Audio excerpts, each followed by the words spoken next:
في بنات صوتهم عالي وفي بنات حضورهم عالي. الديفا مش اللي بتبان، الديفا اللي بتتحس. والفرق حاجات كتير هي بطلت تعملها قبل ما تبقى ديفا. تابعي معايا الفيديو للآخر، هقولك 7 حاجات الديفا الحقيقية بطلت تعملها. أول حاجة، الديفا بطلت تشرح نفسها. الديفا بطلت تبرر قراراتها. مش كل تغيير في حياتك محتاج بيان رسمي، ومش كل اختيار محتاج موافقة. الديفا فاهمة إن اللي شايفك غلط مش هيفهمك صح مهما شرحتي، فهي اختارت السلام بدل الجدال. وافتكري إن الشرح الكتير بيقلل القيمة. تاني حاجة الديفا بطلت تعملها إنها تدخل معارك مش بتاعتها. الديفا ما بتدخلش كل نقاش. في ناس بتغلط مش عشان تكسب، لكن عشان تستفز. والديفا أذكى من إنها تهدي طاقتها لحد مش ناوي يسمعها. وافتكري إن مش كل رد انتصار، أحيانا الانسحاب هو القوة. تالت حاجة الديفا بطلت تعملها، بطلت تثبت إنها قوية. الديفا ما بتقولش أنا قوية، ولا أنا مستقلة، ولا أنا مش محتاجة حد. بالعكس، القوة اللي بتتقال غالبا مش ثابتة.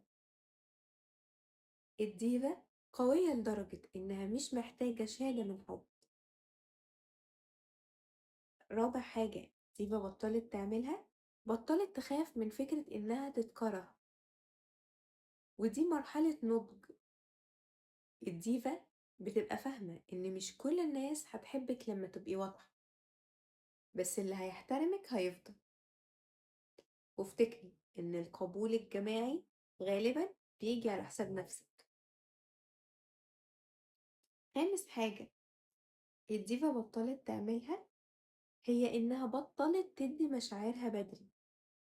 الديفا مش باردة، لكنها مش مفتوحة لكل حد. مش كل اللي يسمعك يستاهل يعرفك. هي بتختبر، بتراقب، بعدين تقرر. سادس حاجة الديفا بطلت تعملها هي إنها بطلت تستعجل إنها تتفهم. الديفا مش مستعجلة توصل رسالتها، هي فاهمة إن الزمن بيكشف كل حاجة. اللي يشوفك غلط دلوقتي ممكن يفهمك صح بعدين، وممكن لأ، وفي الحالتين هي تمام.